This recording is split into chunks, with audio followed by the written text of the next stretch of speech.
Olá, você sabe que a tristeza pode ser perigosa para você?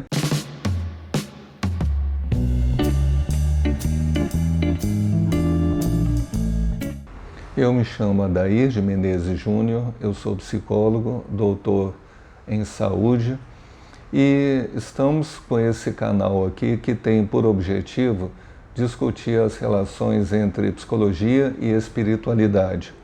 Nesse segundo bloco, estamos trabalhando aqui a influência das emoções, principalmente as negativas, sobre o desenvolvimento pessoal e espiritual de uma pessoa e o quanto elas podem dificultar ou atrapalhar esse desenvolvimento. Nós estamos aqui examinando as emoções dentro do gráfico proposto pelo David Hawkins, que vocês vão ver aqui, onde ele teve o mérito de medir a frequência das emoções em hertz.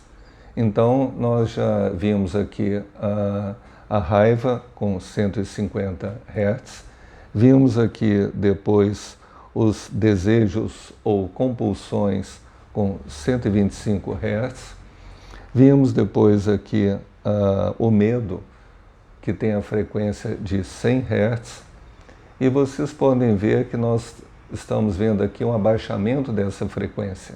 Hoje nós vamos conversar sobre a tristeza, que tem 75 Hz. E nós vamos ver então a tristeza como se fosse uma piora muito grande da condição de uma pessoa, e é preciso que a pessoa tome providências assim urgentes para sair desse estado de tristeza. Quando nós falamos em tristeza, nós falamos de sentir e sofrer uma perda muito importante para uma pessoa. E essas perdas, para nós diferenciarmos aqui um tanto quanto didaticamente, a gente pode dizer que as tristezas podem vir de perdas objetivas ou de perdas subjetivas. Quando nós falamos em perdas objetivas, elas são facilmente constatáveis. Podemos falar da perda de um relacionamento amoroso, da perda de um emprego, da perda de uma oportunidade de negócios ou de viagem. Isso tende a deixar uma pessoa triste. Então eu tenho aqui o exemplo de uma moça que tinha perdido um relacionamento amoroso. Isso foi um pouco antes de um carnaval, e ela estava pensando o que ela faria no carnaval que estava se avizinhando. E ela estava dividida entre ir para um sítio dos pais que moravam numa cidadezinha bem pequena, ou ir para um retiro espiritual chamado por amigos. Eu sugeri que ela fosse para esse retiro espiritual porque ela poderia conhecer pessoas e ambientes novos. Porque se ela fosse lá para o sítio dos pais, nada de novo iria acontecer. Ela acabou indo para esse retiro e acabou conhecendo pessoas novas e, dentre essas, encontrou um novo relacionamento amoroso. Então, digamos que nessa situação ela fez uma substituição. Então, ela conseguiu uma boa solução para a tristeza que ela estava sentindo. Agora, as perdas, além de objetivas, elas podem ser subjetivas. E aí elas correm o risco de serem mais graves e mais duradouras. Então, podemos chamar de perdas subjetivas aquelas perdas de uma identificação que pode ser inconsciente que uma pessoa vai ter com alguma condição. A pessoa pode sentir, por exemplo, a perda das alegrias ou da inocência da infância. Ela pode sentir a perda da liberdade da juventude. Ela pode sentir a perda da intensidade de um primeiro grande amor, ou sentir a perda da estabilidade de um casamento, de uma carreira, ou da boa condição de saúde que ela tinha até então. Tudo isso representam perdas de certezas que a pessoa tinha e que ela se vê então pega de surpresa diante de uma situação que não pode ser plenamente substituída, pelo menos não nos termos do exemplo anterior dessa moça que nós vimos aqui. Vamos lembrar que se a tristeza demorar de um certo tempo, talvez aí de 3, 4 ou 5 meses, nós poderemos falar talvez de uma depressão. A depressão é uma cronicização da tristeza. Gravamos aqui um vídeo sobre depressão que você pode ver aqui também, onde nós vimos ali a depressão como muitas vezes uma tristeza associada à mágoa.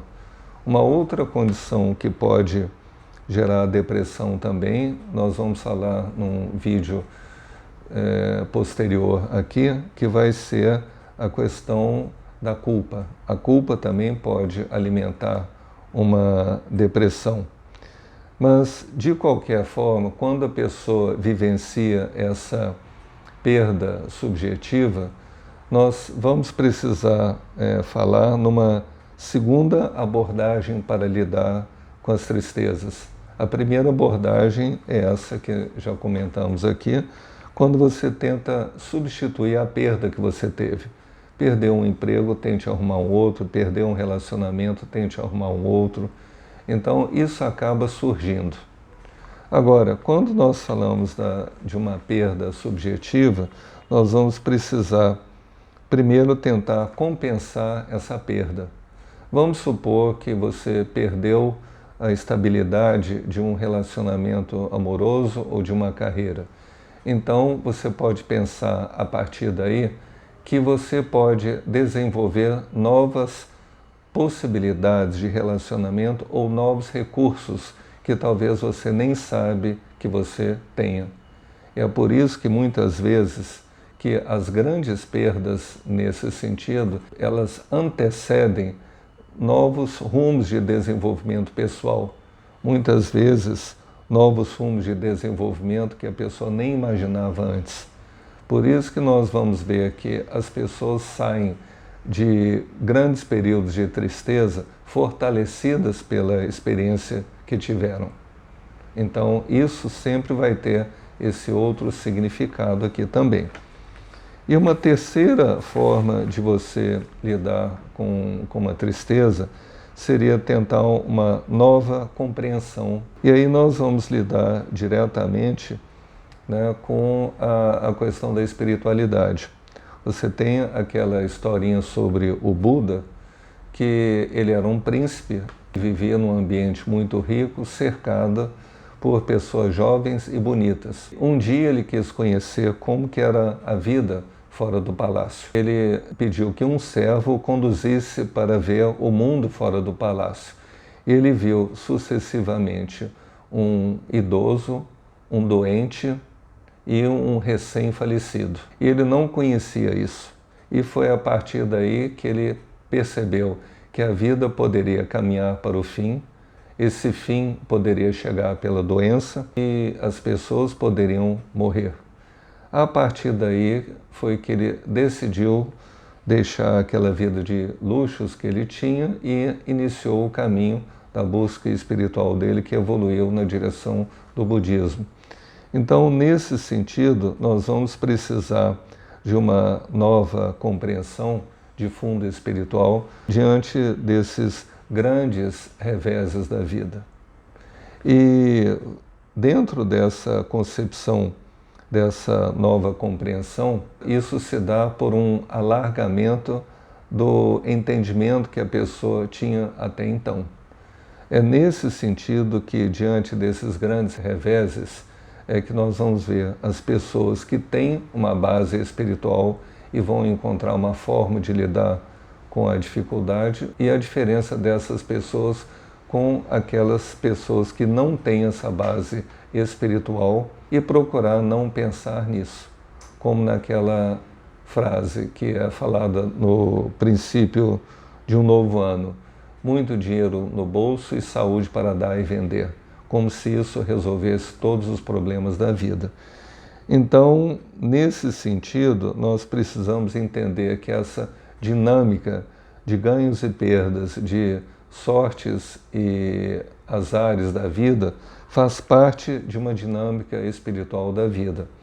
E aí nós lembramos daquela historinha, né, daquele sultão que pediu que um sábio desse um presente para ele, que quando ele estivesse alegre, ele ficasse triste, e quando ele estivesse triste, ele ficasse alegre. E esse sábio entregou para ele um anel, onde estava escrito: isso também passará. A partir daí, nós podemos entender que esse fluxo da vida, em que algumas vezes nós temos um ganho e outras vezes teremos uma perda, isso significa que nós não podemos, não devemos nos estacionar diante das perdas, mas entender essas perdas e ver e pensar o que nós poderemos fazer para superá-las. E a partir daí evoluirmos pessoalmente e espiritualmente na vida. Proximamente nós vamos falar sobre outras emoções. Até lá!